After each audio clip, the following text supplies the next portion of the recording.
Торжественная церемония установления первой сваи началась с традиционного обряда алгыз. Новое здание спортивного комплекса будет с площадью более 1,7 тысяч квадратных метров.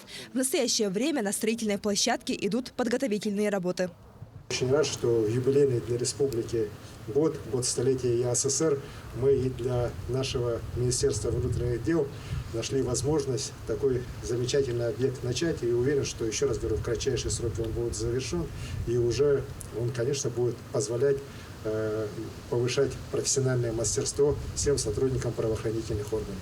Еще раз всех поздравляю и очень рад, что это происходит как раз в преддверии Дня нашей страны, Дня России. Вот спортивного зала намечен на конец 2023 года. Строительство финансируется из госбюджета республики в рамках государственной программы развития физической культуры и спорта на 2020-2024 годы. Всего из бюджета предусмотрено 176 миллионов рублей, в том числе 112 миллионов будут направлены в этом году.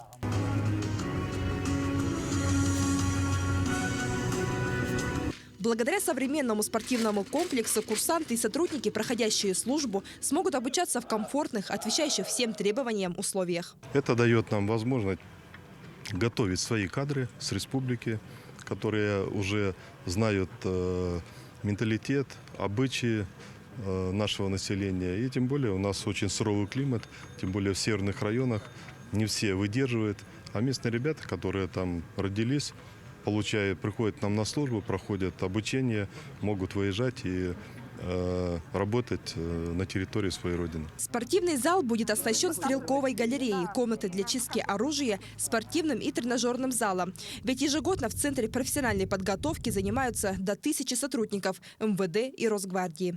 Да, действительно, этот объект очень нужен нам. Сотрудники органов внутренних дел по Республике Саха-Якутия прибывают к нам для переподготовки.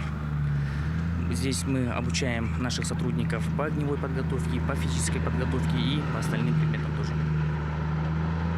Руководством уделяется большое значение профессиональной подготовке сотрудников органов внутренних дел. Более того, сборные команды МВД ежегодно участвуют в соревнованиях республиканского, всероссийского и международного уровнях. Поэтому строительство такого масштабного спортивного комплекса является жизненно необходимым. Светлана Амосова, Джулус Инкентьев, Якутск.